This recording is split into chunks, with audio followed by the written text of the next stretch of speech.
నీకు వచ్చినప్పుడు నువ్వు కృంగిపోతూ ఉంటే నువ్వు చేతగాని వాడివే, నువ్వు చేతగాని దానివే. శ్రమ నీకు వచ్చిందంటే నువ్వు కృంగిపోతున్నావా? నువ్వు చేతగాని వాడివి, చేతగాని దానివి. దేవుడు నీకు తెలియపరుస్తున్నాడు.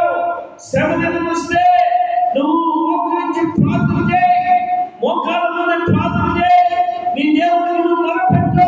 ప్రభువా, నేను ఈ పరిస్థితిలో ఉన్నాను, ఈ శ్రమలో ఉన్నాను, ఈ కష్టంలో ఉన్నాను, ఈ బాధలో ఉన్నాను, ఈ ఇబ్బందిలో ఉన్నాను, నాకు సహాయం నువ్వే అని దేవుడికి మొరపెట్టు. నువ్వు కృంగిపోతున్నావా? ఇంటిలో ఏ శ్రమలో కృంగిపోతున్నావు? ఏ అవమానంలో కృంగిపోతున్నావు? ఏ నిందల్లో కృంగిపోతున్నావు? ఏ రోగంలో కృంగిపోతున్నావు? ఈ రాత్రి దేవుని సూటిగా మాట్లాడుతున్నాడు. నా ప్రియమైనటువంటి సహోదరి సహోదరుడా, నువ్వెందుకు చేతకాని దానిలా ఉన్నావు, చేతకాని వాడిలా ఉన్నావు? ఏ శ్రమ నీకు సంభవించింది? ఏ శ్రమలో ఉన్నావు? దేవునితో మాట్లాడుతున్నాడు. నా ప్రియమైనటువంటి వాళ్ళారా, దేవునితో మాట్లాడుతున్నాడు. నువ్వు ఏ శ్రమలో ఉన్నావు? ఏ శ్రమలో ఉన్నావు? నువ్వు ఈ లోకంలో ఏ శ్రమ నిన్ను పట్టుకుంది?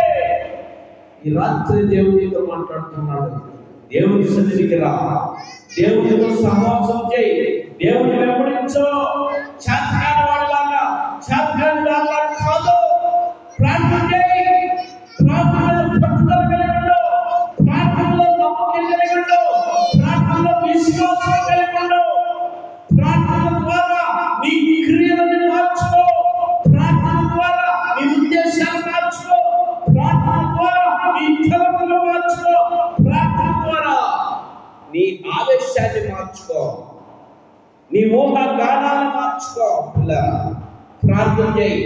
ప్రార్థన ప్రతి అవసరతను తెచ్చింది. ప్రార్థన ప్రతి విషయంలో నీకు విజయాన్ని ఇచ్చింది. పిల్లారా, కృంగిపోతున్నావా? కృంగిపోయి చేతకాని వాడిలాగా జీవిస్తూ ఉన్నావా? దేవుడు తెలియపరుస్తూ ఉన్నాడు. 38 సంవత్సరాలు పక్షవాయువు కలిగినటువంటి వాడు కోనేటి కాడ పడి ఉన్నాడు. వాడు చేతకాని వాడిలాగా పడి ఉన్నాడు. పిల్లరా, చేతకాని వాడిలాగా 38 సంవత్సరాలు సీనియారిటీతో యేసుక్రీస్తు ప్రభువు దగ్గరకు వచ్చి ఆ పక్షవాయువు కలిగిన వాడు అడుగుతుంటే, దేవుడా నీకు స్వస్థత వద్దా అని ఆ పక్షవాయువు కలిగిన వాడు అడుగుతుంటే, ఆ పక్షవాయువు ఏం చెబుతున్నాడు కదా, చేతకాని వాడిలాగా ఏం చెబుతున్నాడో తెలుసా? ఎక్కడయ్యా నన్ను ఎక్కడ నీళ్ళలో పాలిస్తున్నారు? ఎక్కడ నన్ను నీళ్ళలో పాలిస్తున్నాడు? ఎక్కడ నన్ను స్వస్థత పండిస్తున్నారు? నేను ఎదే లోపల వాడు ముందుకెళ్ళిపోతున్నారని సాకులు చెబుతున్నాడు చేతకాని వాడిలాగా. ఈరోజు నువ్వు కూడా చేతకాని వాడికి సాకులు చెబుతున్నావా? కోనేటి కాడ పడి ఉండవా? ఎన్ని సంవత్సరాలు ఆ పరిస్థితుల్లో నువ్వు పడి ఉన్నావు? ఎన్ని సంవత్సరాలు నువ్వు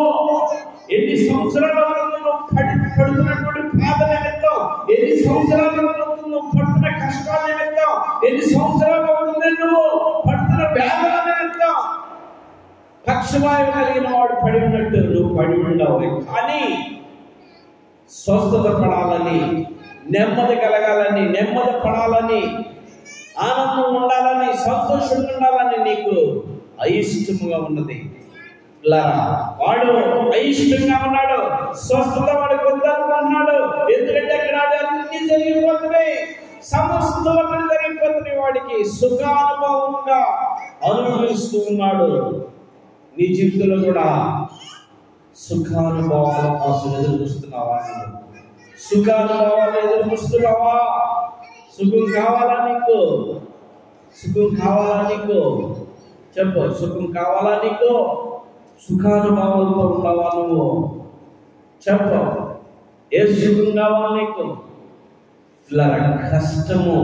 కష్టపడితేనే మనిషికి ఆరోగ్యము, కష్టపడి పనిచేస్తేనే మనిషికి సంతోషము, కష్టపడి పనిచేస్తేనే మనిషికి మహానందం. పిల్లారా, కష్టపడిన వారిని యజమానుడు విడిచిపెట్టడు. నువ్వు కష్టపడుతుంటే దేవుడిని విడిచిపెట్టడు. ఏ కష్టంలో ఉన్నావో, ఏ బాధలో ఉన్నావో, ఏ ఇబ్బందిలో ఉన్నావో, ఏ రోగంలో ఉన్నావో, నిజంగా నువ్వు దేవుని వైపు